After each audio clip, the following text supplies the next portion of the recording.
Om Ajnana-timirandasya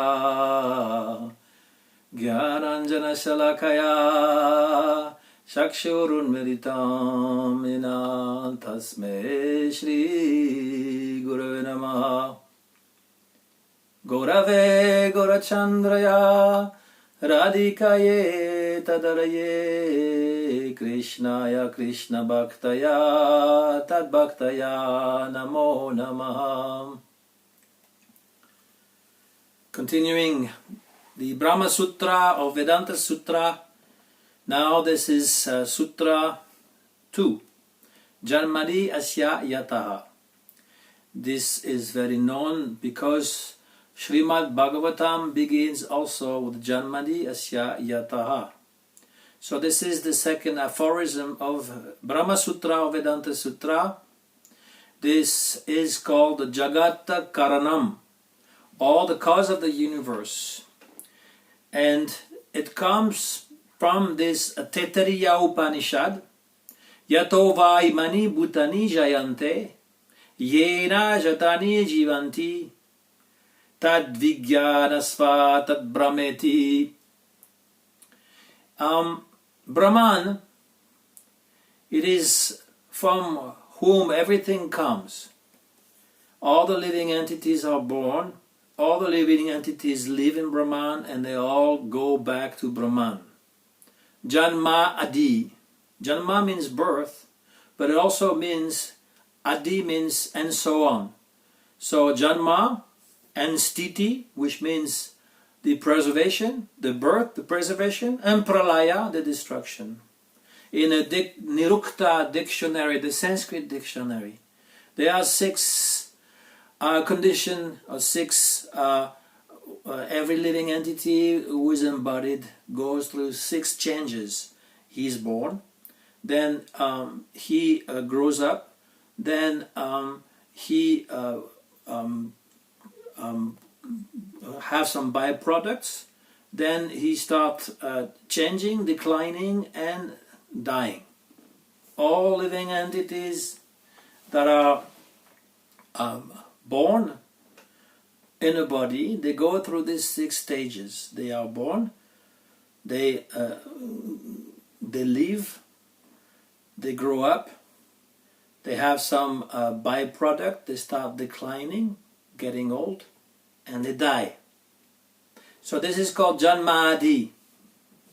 Janma first, then Adi means and so on. Shankaracharya, Shripad Shankaracharya and his disciples, reading and commenting on this first sutra, they are saying, oh, this definition is not the Parabrahma, not the highest Brahma, but Ishvara. It describes Ishvara. Oh, Shripad Shankaracharya not saying directly.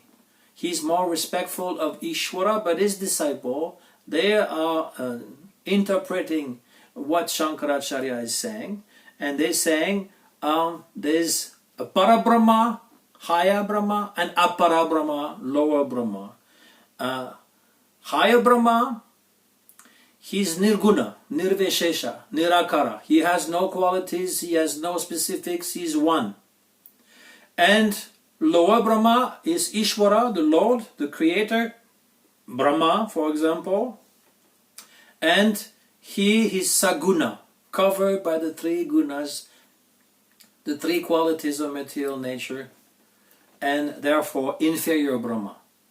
And the first one is known through a vidya which is paravidya. Paravidya means no words, no teaching, just pure intuition. And aparavidya, this is all the Vedas and Upanishads teaching about Brahman. This is the interpretation of Shripad Shankaracharya and especially his followers. Of course, the Vaishnav theologians, they do not agree and they were very much angered by this kind of proposition. So Shripad Ramanujacharya, he first go with the grammar and saying that the grammar, Janmadi, according to Sanskrit grammar, is called a samas. A samas is a compound. Many words in Sanskrit are words that are joined together. They call compound. And there's a specific type of compound. There's many different types, but one of compound or samas is called bahuvrihi. Bahuvrihi compound as actually describing a person, a specific of a person. A samas like Tat Purusha Samas is telling, oh, this person is very good, for example. As in one word, this person is very good. But a Bahuvrihi is describing a person and his qualities. Or you can recognize the person by his quality or his specifics. For example, Pitambara. Pita means yellow. Ambara, one who wear the yellow cloth. Well, Pitambara is describing Vishnu. He always wear pitambar. Or Krishna. He's always wearing a yellow cloth. So therefore, when you say, oh, Pitambara, then it describes specifically Vishnu or Krishna. And when you say Nilakanta, Nila means blue, Kanta, throat, it describes Shiva. Shiva, when he drank the ocean, the poison from the ocean, the milk ocean, when they were churning, the gods and the demons, then some poison came and he drank and his throat became all blue. Then his name became Nilakanta. So when you say Nilakanta, everybody knows. It's almost like a noun. It's almost like a noun. Vishvambar. Vishva, the universe. Ambara, who is holding the universe. Vishvambar is Chaitanya Mahaprabhu. Ganapati. Ganapati, Gana, the different lesser spirits. Pati, the Lord. Who is Ganapati? Ganesh, Ganaisha. Same thing. Gana, Isha, Lord of the Gana. So this is called a Bahuvrihi.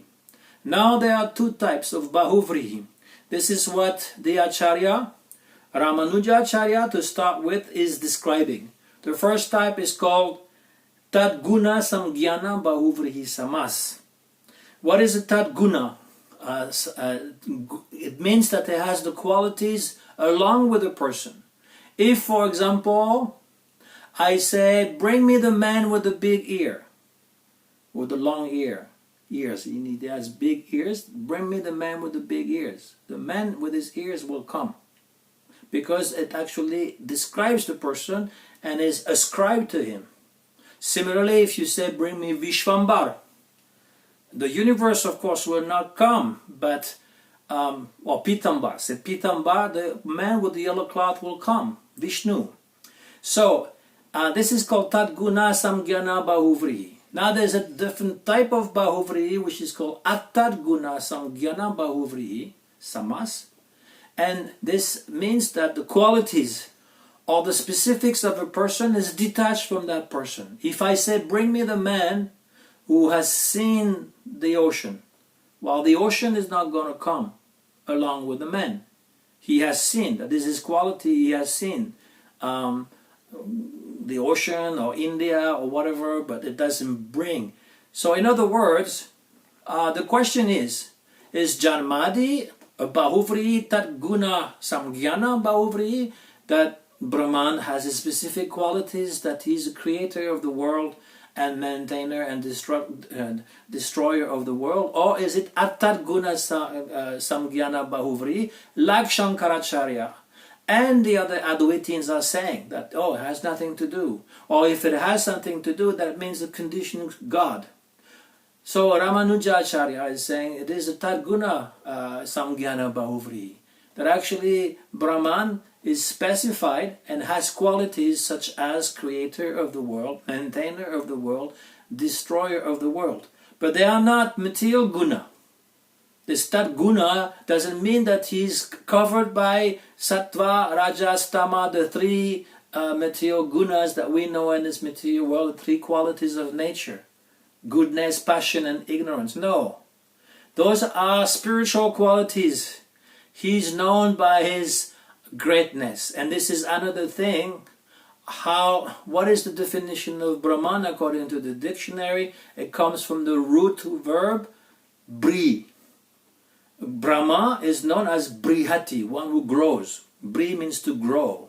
So Brahman is growing the world, and the Janma, and the Sthiti, and the Pralaya. These are the qualities he takes for this material world, but it doesn't affect him. And this Brahman is personified. It is not Ishvara such as Brahma, but is Ishvara as Purushottam, Vishnu. Narayana, this is also another Bahuvrihi. What is the definition of Narayan? It's a name, but actually Nara means man, Ayana the shelter. And sometimes it can also be the water. The shelter of man, the shelter of water, because he's lying down on the water. This is called Narayan. This Purushottam, Brahma Purushottam, is Vishnu Narayan. Sripad Madhvacharya, another great Vaishnav acharya, is also saying that Brahman denotes a great being. He possesses unlimited good qualities.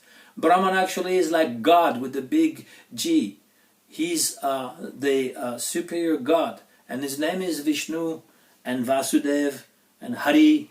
So the same meaning is given by the Vaishnav Acharya. Sripad Baladeva Vidyabhusana, who wrote the Govinda Bhashya, the latest commentary on Vedanta Sutra in the line of Gaudiya Vaishnav, he's also saying the same. He's saying this is a Tat Vijnana, this Tat Guna Samgyana Bahuvri, meaning it pertains to Brahman to create the world, and Parabrahma, not Aparabrahma. And he's also saying, like Madhva, that this Brahman has unlimited qualities, and it designates a person, Vishnu.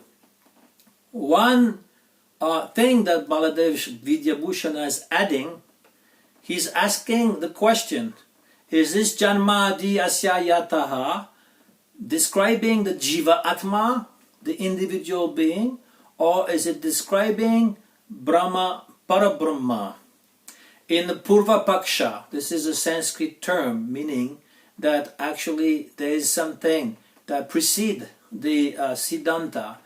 This is the way that they do as a method of ascertaining a truth. There is first of all the wrong answer. It's called Purva Paksha, the wrong answer, or some kind of proposal which is not going to be true. So the wrong answer is saying yes, it is a jiva, and the right answer is Janmadi asya yathah is describing Brahman. Why? Because it comes just afterwards. Attato Brahma Jigyasa. Now is the time to know Brahman. So the question is, who is Brahman? What is Brahman? Brahman is Janmadi asya yathah. And Sripad Shankaracharya is saying, oh, this is not the true definition of Brahman. In Vedantic terminology, there are two terms to describe an object: Swarupa Lakshana and Tatashta Lakshana. What is Swarupa Lakshana? It is describing the intrinsic or the inner meaning of a thing, the real thing, and Tatashta is just like marginal. So Sripad Shankaracharya is saying this Janmadi asya is a marginal description, Tatashta Lakshana of Brahman, pertaining to Ishvara. And the true meaning, the Swarupa Lakshana of Brahman, is Satyam Jnanam Anantam Brahma, which is also in a Taittiriya Upanishad. Brahman is truth, Satyam Jnanam knowledge, Anantam endless. Or you can say, as later Upanishad will say, Satchitananda.